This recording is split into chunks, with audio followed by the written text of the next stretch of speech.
పసితనాననే కోల్పోయాను బాల్యం, జీవితమంతా చెల్లిస్తున్నాను మూల్యం. ఈ ధనమంత పోని, యవనమంత పోని, భోగాలు పోని, సరాగాలు పోని, ఈనాటి ఈ జీవితం తపోని, ఈనాటి ఈ జీవితం తపోని, ఆనాటి బాల్యాన్ని ఒకసారి రాని, ఈ ధనమంత పోని, యవనమంత పోని. తొలివాన చినుకుల్లో చెలరేగడాలు, అరచేత జల్లుల్ని చిందించడాలు, పడవల్ని నీళ్లల్లో వదిలేయడాలు, పోటీల చప్పట్లు పొడిగించడాలు, జరమొచ్చి స్కూలు ఎగవేయడాలు, ఎగవేసి మంచాన పడి ఉండడాలు, అమ్మొచ్చి నాన్నొచ్చి చెయ్యి వేయగానే, అమ్మొచ్చి నాన్నొచ్చి చెయ్యి వేయగానే, ప్రేమ ప్రపంచాలమైపోవడాలు, ఈ ధనమంత పోని, యవనమంత పోని.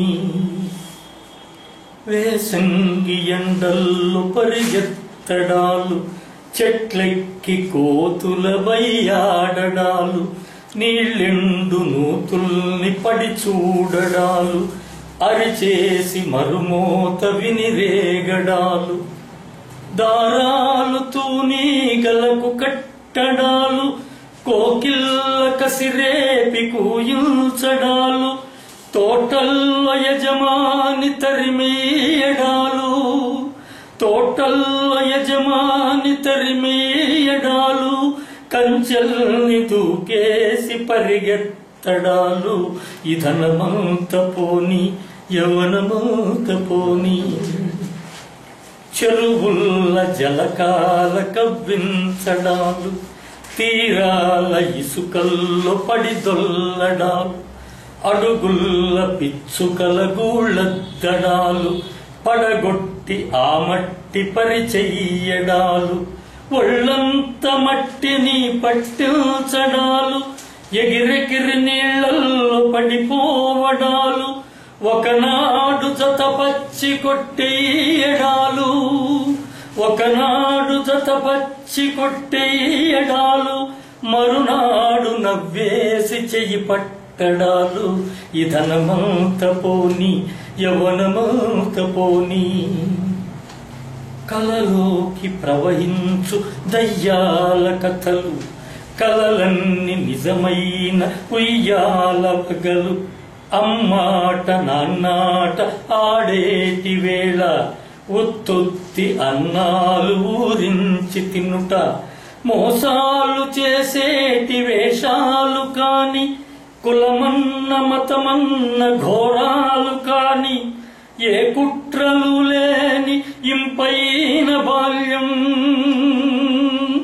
ఏ కుట్రలు లేని ఇంపైన బాల్యం, భ్రమలాంటి బ్రతుకందు నిజమొక్క బాల్యం, ఈ ధనమంత పోని, యవనమంత పోని, భోగాలు పోని, సరాగాలు పోని, ఈనాటి ఈ జీవితం పోని, ఈనాటి ఈ జీవితం పోని, ఆనాటి బాల్యాన్ని ఒకసారి రాని, ఈ ధనమంత పోని, యవనమంత పోని, ఈ ధనమంత పోని, యవనమంత పోని.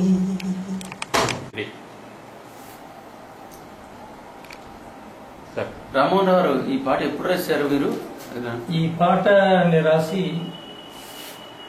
పాటని రాసి ఒక 15 ఏళ్ళు అవుతుందండి.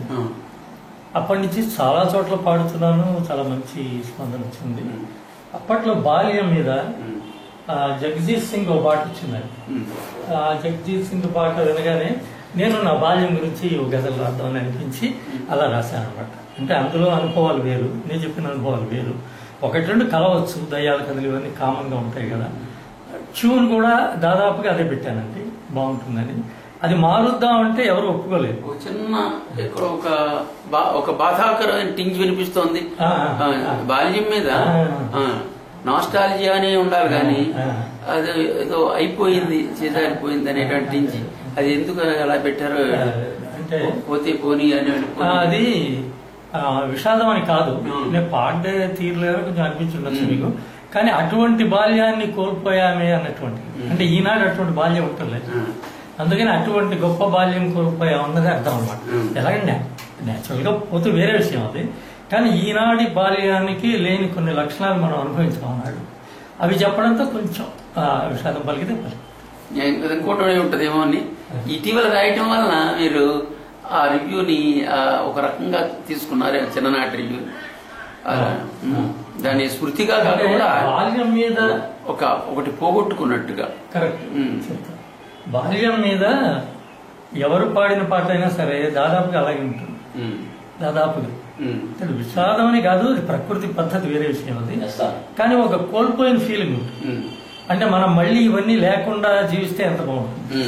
అంటే మనం పసివాడు అవ్వదు కదా, కానీ కృత్రిమత్వం లేకుండా అలా ఉంటే ఎంత బాగుంటుంది ఒక స్పృహ, నాస్టాల్జియాతో పాటు చిన్న విషాదం కూడా ఉంటుంది. బాగా చెప్పారు, అయిపోయినట్టుగా అనిపించింది. Otherwise very rare song. ఇలాంటి స్పాట్లు ఎక్కువ ఏమి వెళ్ళలేదు.